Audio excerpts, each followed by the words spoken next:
Wednesday, June 8th, 2022, and this is KBIA's Views of the News. Our weekly roundtable on media behaviors comes to you from the Futures Lab studio at the Reynolds Journalism Institute. I'm Amy Simons, and here with me are my colleagues Kathy Kiley and Damon Kiso. On our program this week, the January 6 hearings start tomorrow night, live in prime time. You'll find them on just about every network but one. Who will be watching, who won't, and will it even matter? CNN's new chief says it's time for the network to cut back on the use of the term breaking news. It's overly dramatic, and most of the time when it's used, stories aren't even breaking anymore. We're going to talk about that and some other changes there as well. And the Columbia Daily Tribune's parent company announces it's putting off those changes to daily delivery that were supposed to start next month. We'll talk about that and a lot more that we hope to get to before our half hour is up today. But we're going to start with something else that's been going on locally, how the deaths of two Boone County attorneys were covered during the course of this week so far. Saturday morning, Boone County Prosecutor Dan Knight was found in his home of an apparent gunshot wound, and defense attorney Stephen Wise was found Monday morning in his home after a colleague called police seeking a well-being check when he had failed to show up for work. During a news conference on Saturday outside of Knight's home, Columbia Police Chief Jeff Jones told reporters that there was no evidence of foul play and that the department's investigation was wrapping up pending an autopsy that was going to be happening later this week. Police called in the Boone County Sheriff's Department to investigate Wise's death, and Captain Brian Lear of the Boone County Sheriff's Department issued a statement indicating that his department had been called in by CPD to investigate. And that was because of a perceived apparent conflict of interest. We'll talk more about that in a second. But that there does not appear to be any foul play in his death as well. What we have here is most likely a coincidence, and the type of a coincidence that in a city larger than Columbia and a county more populated than Boone County likely happens all the time. Attorneys who argue on different sides of a courtroom passing away in proximity time-wise to one another. This probably is what happened there too. Definition of the word coincidence. The problem now is on Facebook and other social media, people see that coincidence and start to talk about it, so that conversation grows. And it's obviously the police and others have made it as clear as possible that there is no connection. And these are both, at least one is a suicide. We don't know that yet. We won't know. We won't know until after. Until after an autopsy has been conducted, and a cause of death is established. What we know is that he was at home with pets and that gunshots were reported. Right. Which is the problem, is to understand what actually happened in events like this takes time. Mm-hmm. And conversation doesn't want to wait, especially on social media. Exactly. And that's a lot of what we had run into in the past couple of days. Yesterday morning, probably before even 8 o'clock, 9 o'clock in the morning, people making that connection, even if it wasn't really there. Well, I think this is the dilemma. I think it is the social dilemma for news media organizations. There are things, and for not just for news media organizations, for civic leaders like the police, where you now are in an environment where speculation can just run rampant. And I think that behooves people to behave a little bit differently. I do understand the instinct of the police to hold off, to not say anything. I think there are ways that you could signal what's really going on here without jumping the shark on the autopsy. I think that you need to signal very strongly to the public what happened here. And I think you can do that by saying, they did say, there's gunshots, there doesn't appear to be foul play. I think similarly with the other attorneys' case, you want to signal strongly there doesn't appear to be any connection. And you need to say that, because if you don't, and sometimes even if you do, there's going to be people putting dots together that don't belong together on social media. I mean, we in the news business, I think, have started to behave differently. I can remember one story on Capitol Hill that we never would have written about speculation that a certain member was inebriated on the floor of the Senate, and he wasn't. And normally we would just not write about that, but because the speculation was so rampant on social media and it was malicious, we had to actually go and write a story that said he wasn't drunk.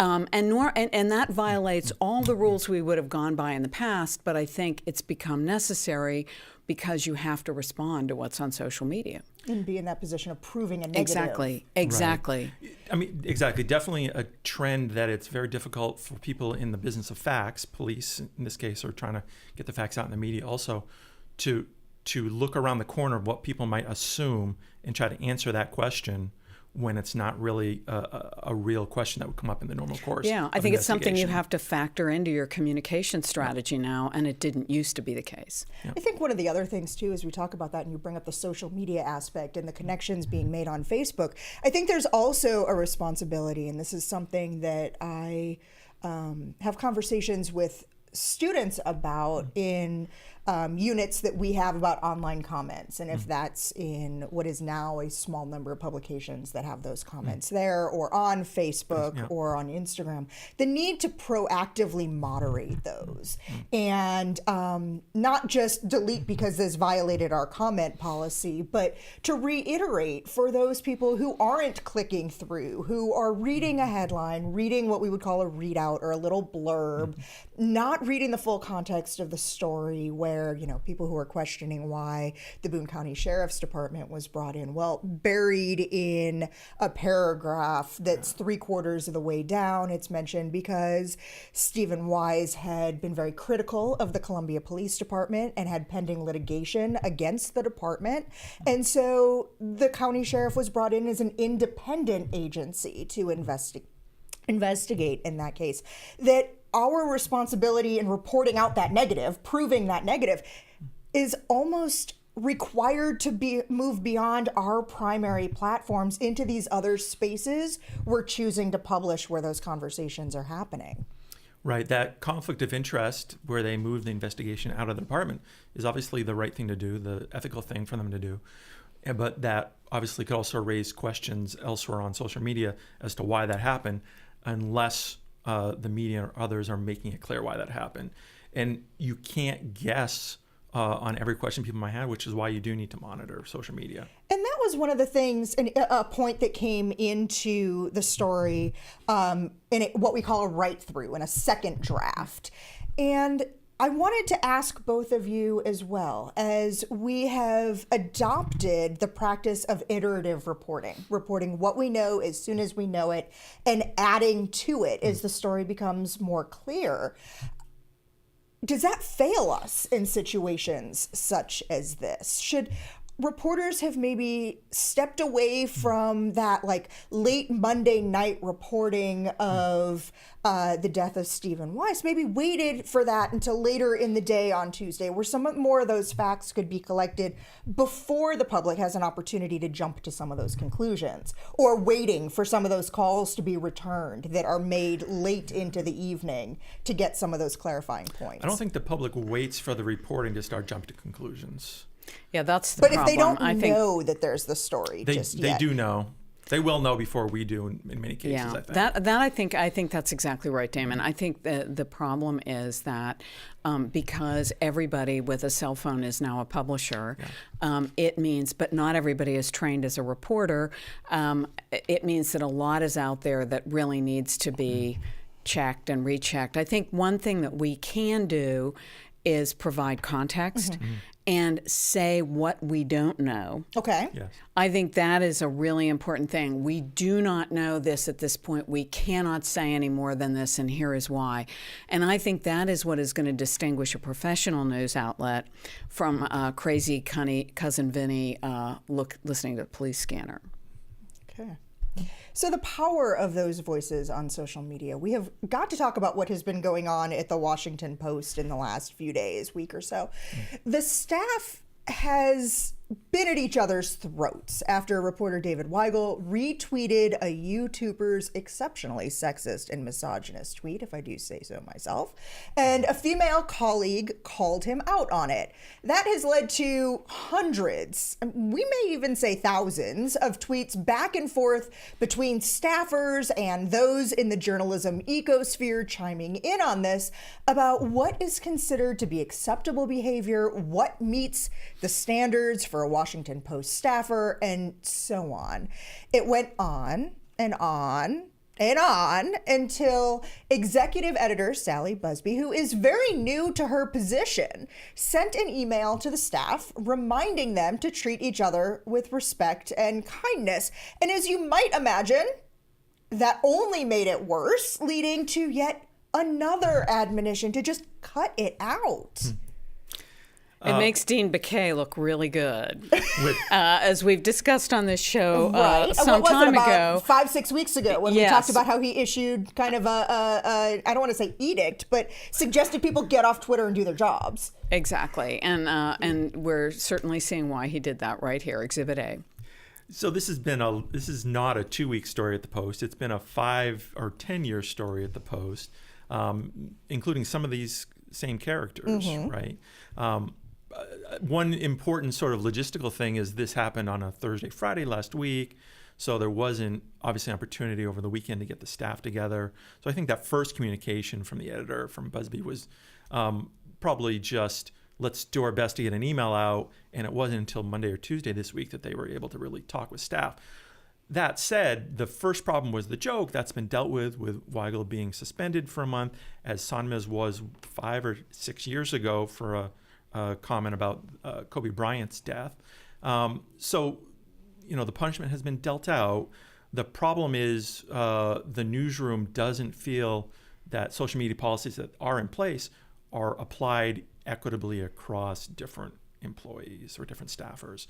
So that's, I think, what led her maybe to go public with her critique as opposed to first seeing if it would be dealt with internally. Yeah. Well, and this is also a paper where Busby's predecessor, Marty Barron, famously had fights with what some of his reporters were posting on Facebook or on Twitter, rather. Yeah. So I think this has been a ongoing tension, and I hope it's summertime, but I hope some of our students are listening in because this is something we talk about in classes. Yeah. And part of the problem with social media, particularly Twitter, is it really encourages you to be edgy, be out there on the edge, to get attention. And the problem is it's unclear where you fall off the edge in most news organizations. It's a fairly new medium, and so I don't think there's any newsroom that's really adequately come up with a policy that makes it clear what reporters are allowed to do, what they're not allowed to do. Your news organization really loves you to have followers, but if in getting those followers you go off and cross some invisible line, you can get in a lot of trouble. So I think, I think this is going to be an ongoing discussion in newsrooms, but what I advise our students is to be cautious. And after all, do you really need Twitter when you have the Washington Post as your platform? And so that's one of my questions, right? Is this is all happening or has been happening, and we look at Twitter and we look at its audience and we look at how it has changed over the course of the last 4 or 5 years, primarily since 2016. Does it matter? Is it a relevant space for us still to be in as I'd really like journalists? to hear Damon. Yeah. Right, I know. Yeah. And He's that's our where expert. I'm going with this, because Damon is, normally when you and I are having these conversations, it's with Ernest Perry, and Ernest is anti-social media as it comes. I don't know if he's ever actually been on Twitter, let alone have an account, like to even click on a link and read something public. Damon is the antithesis to that, is a very, very heavy Twitter user. A lot of academics use it. A lot of journalists use it. Is that audience we're trying to reach even there to care about this? Where's the relevance? So I'm on Twitter. I will say in the past year or so, I've deleted most of my Twitter apps from my phones, my other devices. I'm using it only on the web now. Yes, I'm also very disappointed when I saw that TweetDeck goes away at the end of the month. I'm going to have to redesign some class materials. Another poor choice on their part. Travis McMillan, our director, just got into my earpiece to say, me too. So anyway, go ahead. Another poor choice. But I also have 40,000 people blocked on Twitter, right? So I have a very curated experience on Twitter. I also don't face most of the harassment that you would. My opinions on Twitter don't get that harassment because I'm a white guy, right? So I barely have to deal with any of those sort of negatives. All I have is sort of the community, which I've very closely curated and I get a lot out of. That said, I'm still cutting back, right? Just because it's not as productive as it used to be. I think that it's a different question for people in media. Twitter's mostly made up of people in media in terms of the volume and sort of the popularity of people in media, people in politics, right? So it is certainly still a place for younger journalists to see what's going on and to get their voice out there and to promote themselves, which is what we're looking for, especially as job security is so much lower at most newsrooms than it was 5, 10, 15 years ago. They need those brands, and then we punish them for having a brand. Well, and that's right. That's the scary part. That's what I'm talking about. Yep. There's an edge. So if you get all those followers and then you say something or do something that crosses that line, you really are punished in what seems like a disproportionate way. And so I think this is a real dilemma for younger journalists. I mean, a key component here is the Sonmez's complaints with the Post started when she was removed from coverage of the Me Too movement because she admitted to being a survivor of sexual assault. And so it was believed by the editors that she was not capable of objectively covering that issue, right? And so the complaint that runs through that is if you're revealing yourself on Twitter, if you're being sort of a full human being on Twitter, you're seen as not being objective, especially if you're a female reporter of color, right? And that was certainly the underlying tension in this particular case. Okay. Tomorrow night, prime time, the January 6th committee will make its case to the public, holding the first of a series of evening hearings. Committee members have indicated that we're going to see images and hear testimony never shared with the American public before that is informed by thousands of interviews from the likes of Ivanka Trump, Jared Kushner, Rudy Giuliani, and some rank and file writers. I'll be watching. You? Oh, 100%. I'm going to make the popcorn, and I'm already trying to think about what the snacks are. You know, the only people I feel sorry for are the reporters who are what I used to be, the people who are out there covering it. Because if this were a daytime hearing at a normal time, you would have time to go back to the office and figure out what the lead is. But these folks are going to be right on deadline, so I'm just going to be very thankful that I don't have to figure out what the lead is on deadline. Will you be watching tomorrow? I won't watch a minute of it live. Okay, talk about why for a second. I know the basic underlying sort of narrative here, right? I understand the narrative. I'm looking for what are the facts that come out of it. It's much more efficient for me to read the news in the morning, pick out those facts, have someone have pre-digested this for me, save me the time and the aggravation, right? The emotional aggravation of sitting through it in a live, like I completely value this as an experience that's necessary for the process. It's also theater, right? Which is why it's on a prime time. That's good. I look forward to understanding sort of the written word, not the theater of it. One of the things I'm interested in seeing, each of the major networks are going to be airing this in prime time in addition to the cable news networks, with the exception of Fox News Channel. And Fox has indicated that it will run on Fox Business. So they're kind of pushing it down the dial a bit.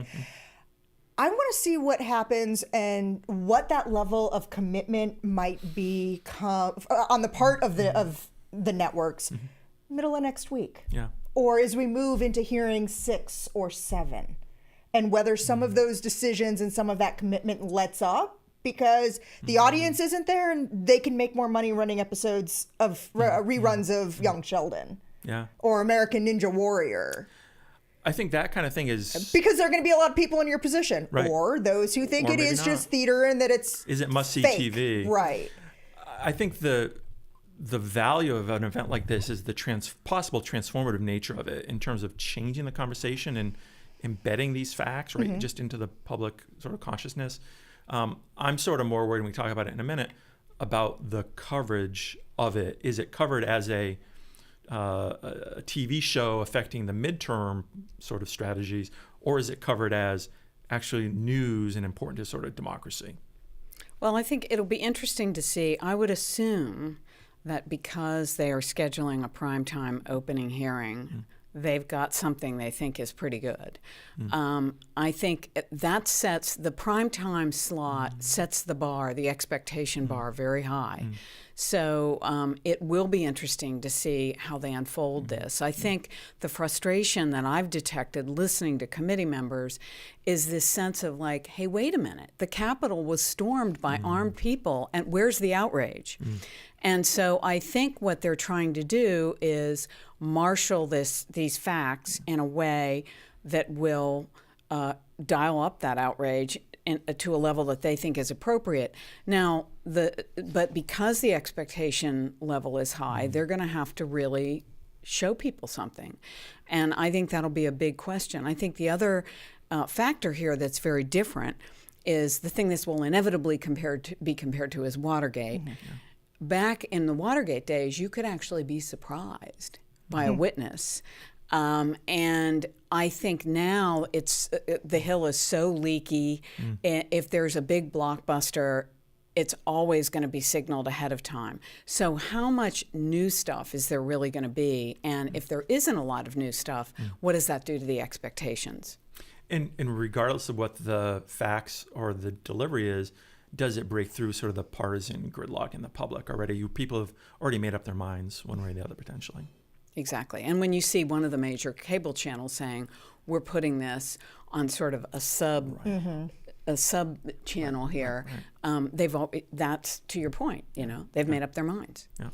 Well, CNN is breaking up with breaking news, and that's just it's one about time. Well, that's what we're going to talk about. That's just one of the changes that we're seeing now that Chris Licht is at the helm. The other is the reevaluation of the network's relationship with its partisan contributors. I, for one, find it refreshing. It is. It's about time. That term breaking news, it creates a false sense of urgency. It's thrown around with way too much, way too quickly and unnecessarily. And it cheapens it. It does. Thank you for, that was what I was kind of looking for there. It cheapens it in a great way. And one of the things I'd actually love to see even more is if local news stations followed that lead and stopped listening to the consultants who are putting that cookie cutter advice out there that the lead story in every newscast is breaking news, even when it happened 9 or 10 or 12 or 15 hours ago. Yeah. I mean, breaking news is news that's happening right now. That is what breaking news Literally means. watching It's it on the breaking screen as it's while happening. we're reporting it. And so I think, but what has been done is it's been used, as you said, to amplify the drama. It's being used now for commercial reasons, and it commodifies news in a way that is really not true to what we're supposed to be doing. And so I think, I always tell people when we're talking about how do you really read the news in a time of 24/7, all the time, on all the time. And one of the things I say is, have you ever heard about a small storm on the Weather Channel? No, you haven't, because there is a commercial imperative to keeping your attention, whether it's on a website, whether it's on a channel. And when you are 24/7, how do you keep people coming back? And this is one of the tricks, but I think people have gotten wise to it.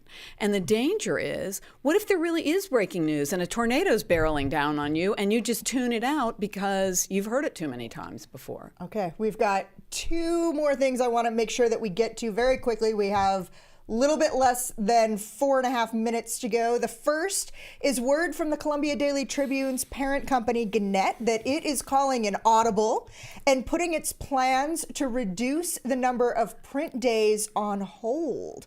So the Trib was supposed to be part of the second wave of a Gannett initiative to limit the number of days in print and home delivery, but says it wants more time to analyze data and listen to subscribers, get more feedback, that it's not going to rush to do it right away. There's a little more going on there. Yeah, I mean, there's a lot going on. This is obviously a corporate initiative, right, which coming out of Virginia, not clearly made with every individual market in mind. So Columbia's got some really interesting things.